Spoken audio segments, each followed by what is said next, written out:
இந்த கம்பெனிக்கு லோடு இறக்க வந்திருக்கு. கம்பெனி 9 மணிக்கு தான் திறக்குமா. அதுக்கு முன்னாடி நம்ம சமையல் பண்ணிடலாம்னு சொல்லி காலையிலே சமையல் பண்ண ஆரம்பித்தாச்சு. பழையது இருக்குது, பழையது கூட ஒரு கூட்டு வைக்கலாம்னு சொல்லி நல்லா சீக்கிரம் வைக்க மாதிரி ஒரு கூட்டு. காலையிலே ஒரு கூட்டு நல்லா இருக்கும் கஞ்சிக்கு. அதனால் புடலங்காய் ஒன்று வாங்கிட்டு வந்துச்சு. புடலங்காய் கூட ஒரு 300 கிராம் பருப்பு ஊற வச்சுருக்கு. நைட்டே ஊற வச்சேன் கடலை பருப்பை. அதுக்கு தேவையானது தேங்காய் இருக்குது, கருவேப்பிலை, பச்சை மிளகா, வெங்காயத்தலையும் சேர்த்துக்கிட்டு, கொத்தமல்லி எல்லாம் க்ளீன் பண்ணணும்.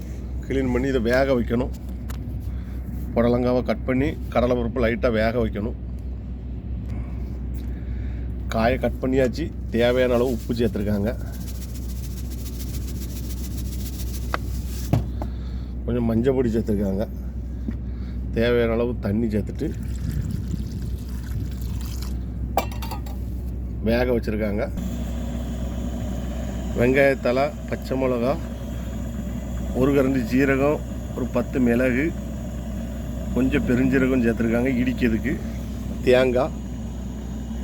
தேங்காய் ஒரு குத்து, அதுக்கு தேவையான அளவு. தாளிக்கிறதுக்கு கருவேப்பிலை, பொடி வெங்காயம் கட் பண்ணி வச்சுருக்க, மல்லி இலை. வெந்துட்டு இதை இடித்து இது பண்ண வேண்டியதான், தாளிக்க வேண்டியதான்.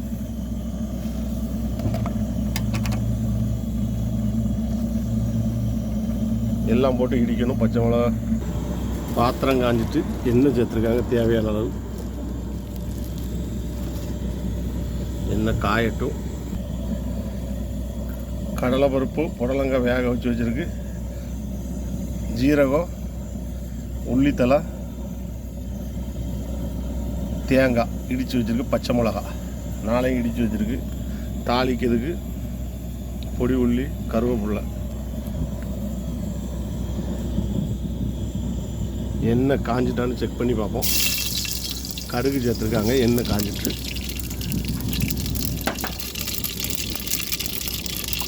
பொடி வெங்காயம் சேர்த்துருக்காங்க, கருவேப்பிலை.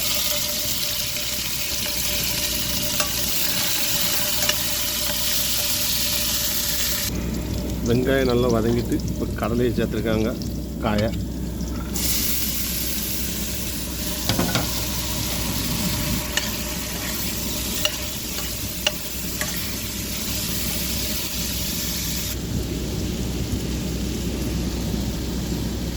பச்சை மிளகா, ஜீரகம், தேங்காய் சேர்த்துருக்காங்க.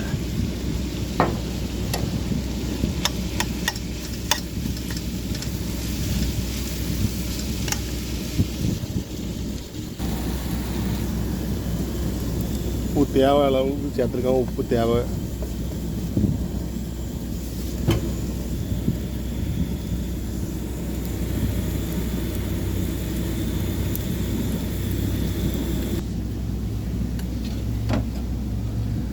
ரெடி ஆகிட்டு மல்லி இலை தூவி இறக்கியிருக்காங்க.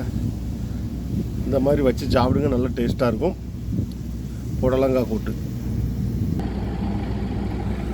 இந்த மாதிரி கஞ்சி, காலையிலே கஞ்சி தயிர் ஊற்றி பொடி வெங்காயம் வச்சு அது கூட இந்த பொரியலையும் வச்சு சாப்பிட்றதுக்கு நல்ல டேஸ்ட்டாக இருக்கும். இந்த மாதிரி வச்சு சாப்பிடுங்க.